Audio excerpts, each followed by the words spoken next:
ট্রাম্পকে আমেরিকার হিটলার বলা জেডি ভ্যান্সই এখন তার রানিং মেট।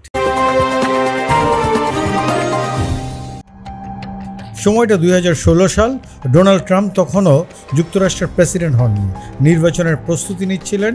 ওই সময় বিভিন্ন সাক্ষাৎকারে ও টুইটে ট্রাম্পের বিরুদ্ধে তোপ দাগেন দেশটির তরুণ রাজনীতিক জেডি ভ্যান্স। নিজেকে একজন ট্রাম্প বিরোধী হিসেবে পরিচয় দিতেন তিনি। তাকেই আগামী প্রেসিডেন্ট নির্বাচনে রিপাবলিকান প্রার্থী ট্রাম্প নিজের রানিং মেট বা নিজের পরবর্তী প্রশাসনের ভাইস প্রেসিডেন্ট মনোনীত করে সরগোল ফেলে দিয়েছেন। ওই সময় জেডি ভ্যান্স বলেছিলেন, আমি কখনই ট্রাম্পের লোক নই, আমি কখনই তাকে পছন্দ করিনি, আমি তাকে নিন্দার যোগ্য মনে করি। হায় ঈশ্বর, ট্রাম্প একজন নির্বোধ মানুষ। এই সময় জেডি ভ্যান্সের একটি স্মৃতিকথা প্রকাশিত হয়, নাম হিলিবিলি এলিজি। এই বই তাকে দেশ জুড়ে খ্যাতি এনে দেয়। একই বছর ট্রাম্পকে আমেরিকার হিটলার আখ্যা দিয়েও ফেসবুকে লিখেছিলেন ভ্যান্স। তবে কয়েক বছরের মধ্যে ট্রাম্পকে নিয়ে ভ্যান্সের মনোভাব বদলে যায়। কট্টর সমালোচক থেকে শুভাকাঙ্ক্ষী বনে যান তিনি, হয়ে ওঠেন ট্রাম্পের ঘনিষ্ঠ মিত্রদের একজন।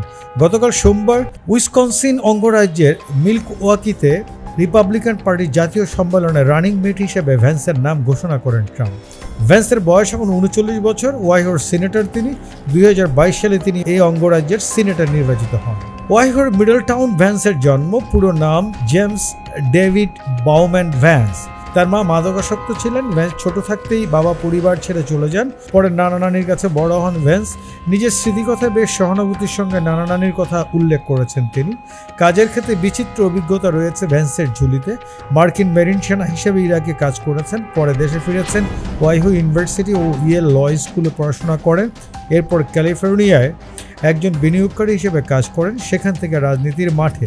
হিলিবিলি এলিজি ভ্যান্সকে সর্বোচ্চ বিক্রিত বইয়ের একজন লেখক হিসেবে পরিচিতি এনে দেয়। সেই সঙ্গে তিনি ভাষ্যকার হিসেবে কাজ শুরু করেন। ট্রাম্পের সমালোচনা করার সুযোগ খুব কমই হাতছাড়া করতেন তিনি।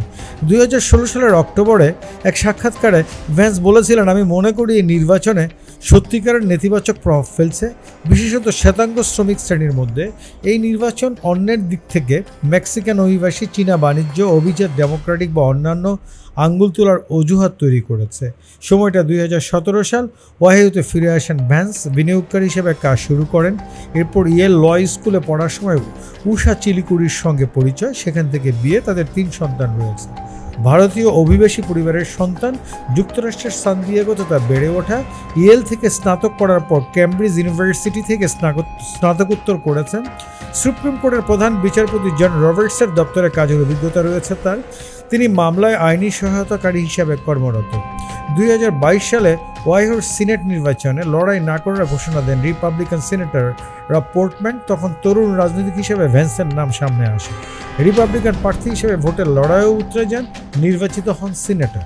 তবে শুরু থেকে বেশ ধীরগতিতে এগোচ্ছিল ভ্যান্সের নির্বাচনী প্রচার। এরপর পিটার থিয়েলের কাছ থেকে $1 কোটি অনুদান পান তিনি। এতে গতি পায় প্রচার। একসময় বিনিয়োগকারী পিটারের প্রতিষ্ঠানে কর্মরত ছিলেন ভ্যান্স। ট্রাম্পের সমালোচনা করার রেকর্ড ওই সময় নির্বাচনী লড়াইয়ে ভ্যান্সকে ভুগিয়েছিলেন। তিনি ট্রাম্পকে নিয়ে আগের মন্তব্যগুলোর জন্য ক্ষমা চান, সক্ষম হন ট্রাম্পের সমর্থন আদায়ে।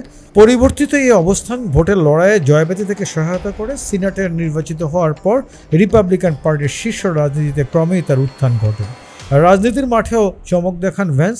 বিশ্বজুড়ে ট্রাম্পের মেক আমেরিকা গ্রেট এগেইন প্রচারণার গুরুত্বপূর্ণ ব্যক্তি হয়ে ওঠেন তিনি। একসময় বিরোধিতাকারীর পরিচয় ঝেড়ে ফেলে ট্রাম্পের নীতি বাস্তবায়নের অন্যতম মুখ হয়ে ওঠেন তিনি।